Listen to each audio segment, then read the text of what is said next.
So, in this video, I'm going to be sharing with you guys one of the most important lessons that I learned in art school. And what I mean by art school is the college that was closest to me that I happened to take only art classes from. Unfortunately for me, I didn't get to finish though because I didn't strike gold in 1930 and put it in a savings account to be able to accommodate for the aggressive inflation of college today. But I still got to go to a year of it, and I figured I should share a fun little story with you guys. Because sometimes what you learn in a school isn't necessarily from a teacher, it's from a student. So, the main topic of this video is going to be about receiving criticism or critiques, which is funny because I know my last video was about never listening to anybody, and then this video is about the one time that you probably should listen to somebody. So I know in art, we can all be a bit attached to our work to a degree. You know, it's just your baby, you're proud of it. So it like hurts when people criticize it and dunk on you for it. And you're like, ugh. But there are times where you should listen. So if it's, a teacher or an instructor trying to make you better, a trusted friend that you're asking feedback from, pretty much like if you're asking for the critique and people reciprocate and they know what they're talking about to a degree, you should give weight to what they're talking to. But if it's a random stranger or somebody who has no idea what they're talking about and doesn't even do art, reserve your best judgment for when to listen to them. But let's just assume that this is under the scenario that yes, it is somebody that knows what they're talking about, so you should listen.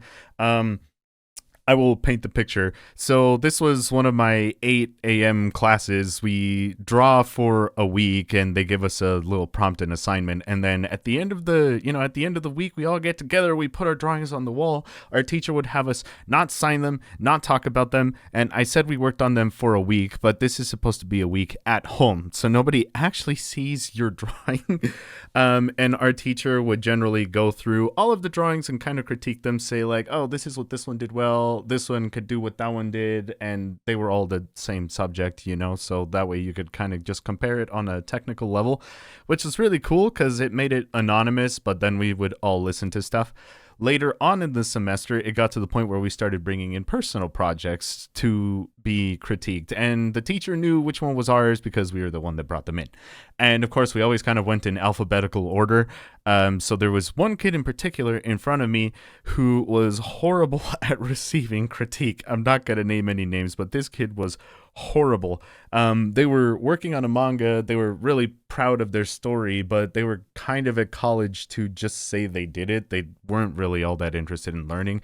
And I could tell because I would get upset every time they had their critique because they would fight the teacher on everything. So the teacher would say, oh, yeah, well, I see that you're doing this and maybe this will help you. And they're like, no. Well, it's just that I wasn't doing my best. I was tired that day. I only got this much sleep. Oh, my pencil broke. My dog died. My sister shot my brother. My toaster set my oven on fire. Like there was always a different excuse and explanation, so he could never really get anywhere. And usually this would go on and he would be very patient. He'd be like, kind of, we got to sneak in the critique around this person's precious feelings.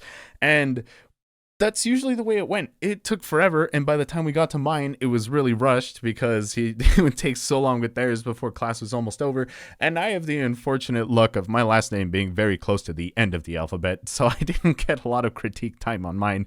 And he knew that, and he would pretty much tell me like, yeah, no, you could work on this and you could work on that. And I was just like, okay, you got it, dude. So I felt like their critiques went very rough. Mine went really quickly.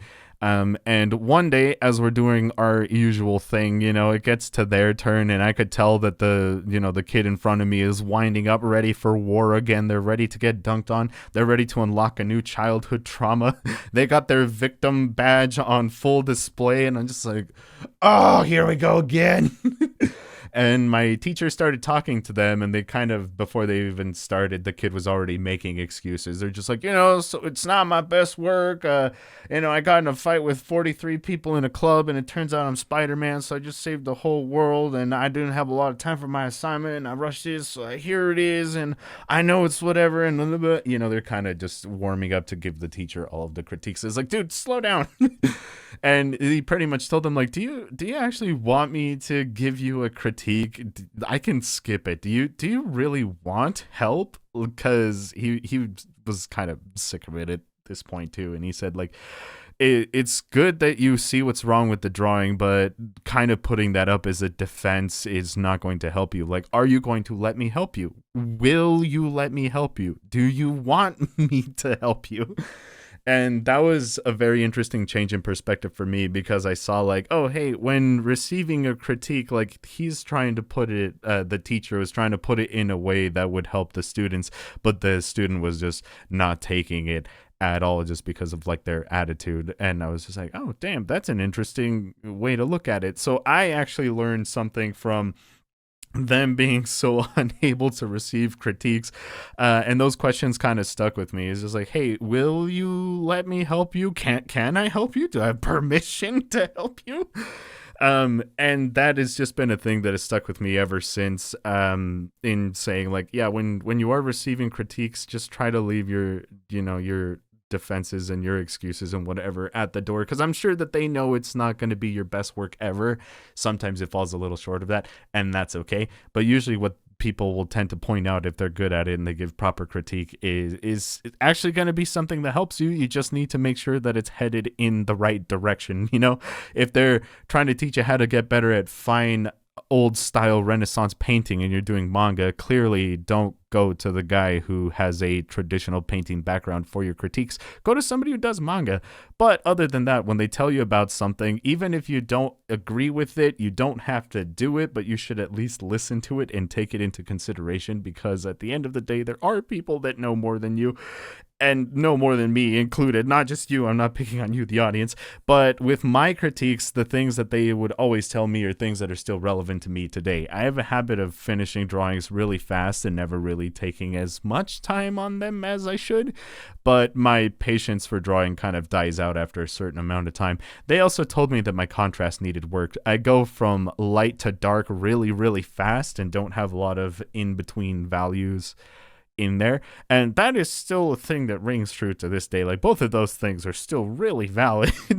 There was more things, of course, but that was more like case to case, piece to piece. But just the general ones that we had kind of always seen was like, I just got to get my lighting good. I got to have more consistent light sources.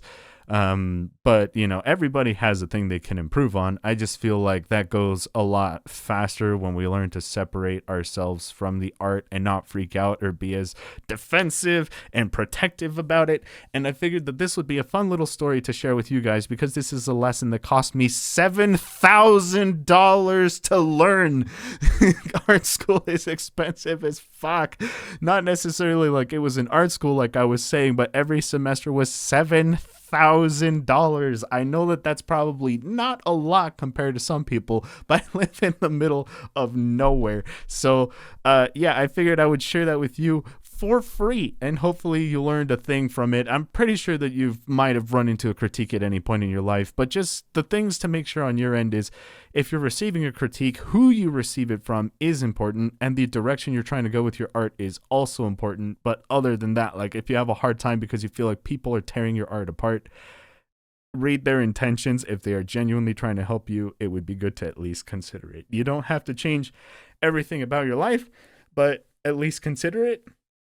And yeah, with that being said, that's my story of one of the two most important things I learned in art school. I might make more of these just to kind of share them with you. But I didn't get to go for more than that 1 year. Literally everything else is self-taught. And my experience with art school as a whole was actually hugely disappointing. But that might be a topic for another video. In the meantime, I hope you enjoyed this one. My commissions are actually open. So if you want a piece like this drawn for yourself, the link is in the description, of course. But yeah, hope you had a good time. Hope you developed a new wrinkle in your brain. And I'll see you next time. Bye-bye.